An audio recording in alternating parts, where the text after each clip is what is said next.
kita akan lanjutkan bincang-bincang dengan Kang Cahya Gunawan. Beliau adalah penulis buku biografi Chairul Tanjung yang berjudul Anak Singkong Chairul Tanjung. Kang Cahya, saat Chairul ini Tanjung anak singkong. Chairul Tanjung Anak Singkong ya. Ya.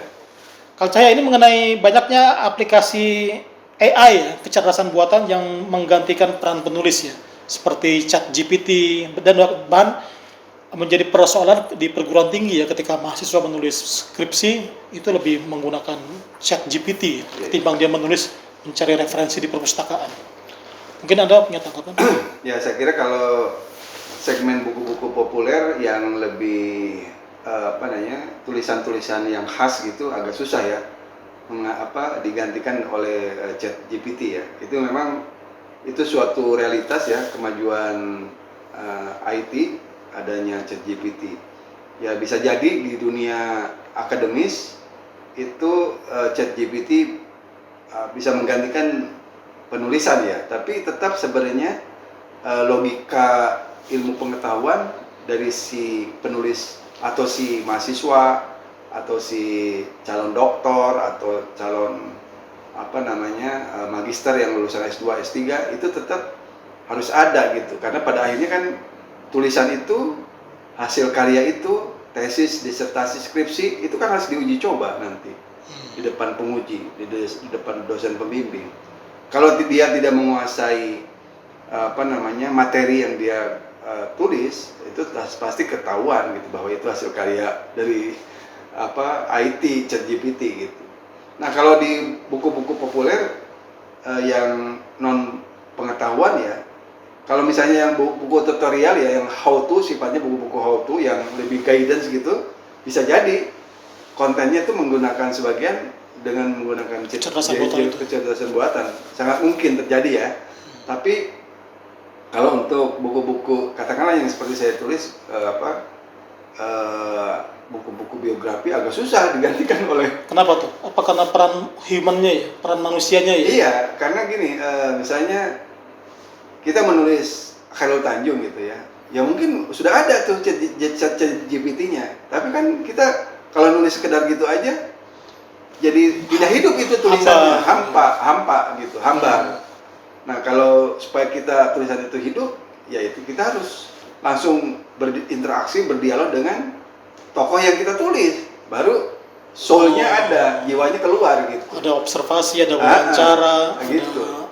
Dan itu pun wawancaranya tidak satu dengan objek yang kita tulis sebenarnya.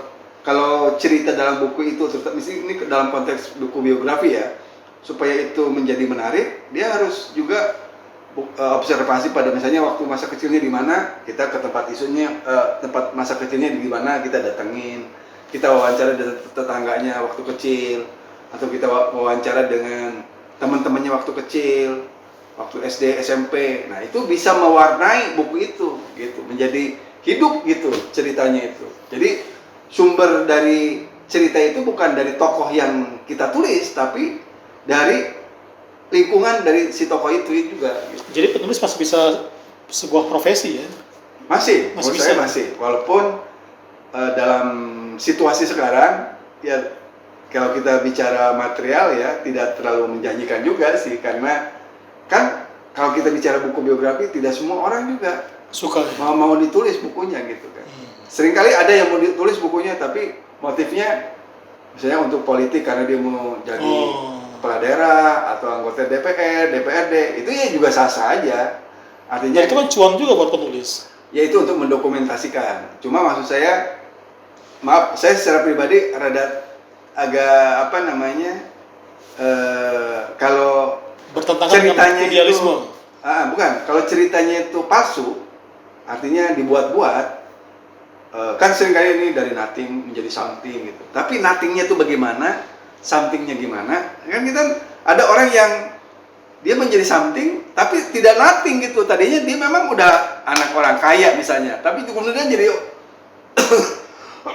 menjadi something misalnya gitu. Ada gitu. Ada orang yang tadinya anak miskin tapi jadi something. Itu lebih menarik gitu. Gitu. Kan ada orang yang sukses karena memang sebelumnya dia berada di lingkungan orang sukses juga gitu. Tapi yang menarik lagi, tadinya orang miskin tapi jadi orang sukses, kan itu lebih menarik gitu, lebih kaya gitu nilai-nilai kehidupannya itu. Gitu Mas sebenarnya. Jadi bukan sekedar cuan ya, tapi Jadi ada idealisme. value-nya. Ada value. Ada nilai-nilai kehidupan yang kita dapat dan yang kita tularkan kepada pembaca. Sebenarnya itu idealismenya, kalau kita dibilang idealisme ya gitu. Tapi itu berlaku untuk semua penulis. Tiap penulis punya Harusnya. barometer masing-masing ya. Ya idealisme saya belum tentu sama yang lain. Artinya bukan berarti punya ide saya paling ideal, tapi mungkin yang lain kan punya pertimbangan masing-masing juga. Oke, Kang Cahya, kita sudah di penghujung acara ini. Mungkin ada sedikit closing statement atau tips atau trik kepada penonton. Iya, iya Mas Fadil. Jadi kalau kita punya hobi dan kebiasaan menulis, maka kebiasaan itu tetap pelihara dan dirawat, dikembangkan, dan jangan gentar dengan kemajuan teknologi. Itu kemajuan IT memang suatu realita, tapi tradisi menulis itu tetap harus kita rawat gitu. Jadi sekarang memang menulis mungkin tidak lagi di buku ya, tapi nulis itu udah di laptop gitu ya, itu nggak apa-apa. Dulu kan zaman dulu ada orang biasa nulis diary ya, buku harian gitu. Itu orang-orang biasa yang bukan penulis. Nah, sekarang pun saya kira itu nggak ada salahnya tradisi seperti itu dipelihara. Apa yang pengalaman kita sehari-hari apa gitu, itu akan menjadi menarik. Katakanlah nanti kalau udah besar menjadi buku novel gitu, itu bisa menjadi sebuah buku yang menarik. Artinya kesimpulannya, lakukanlah hari ini mulai dari sekarang gitu. Iya, dari sekarang, dari hal yang kecil juga gitu. Karena bisa jadi Mas Fadil, dari buku itu kalau misalnya buku fiksi atau buku-buku biografi kan bisa menjadi dikonsumsi untuk film gitu kan. Oh iya. Nah, itu jadi spektrumnya bisa menjadi lebih luas gitu. Gitu. Baik, tidak terasa sahabat dari channel sudah 30 menit ya. Tetap untuk bersama kami untuk menyaksikan talk show dengan tema-tema yang beragam. Kita insya Allah akan hadir lagi dengan narasumber yang memiliki kompetensi untuk membahas tema-tema tersebut.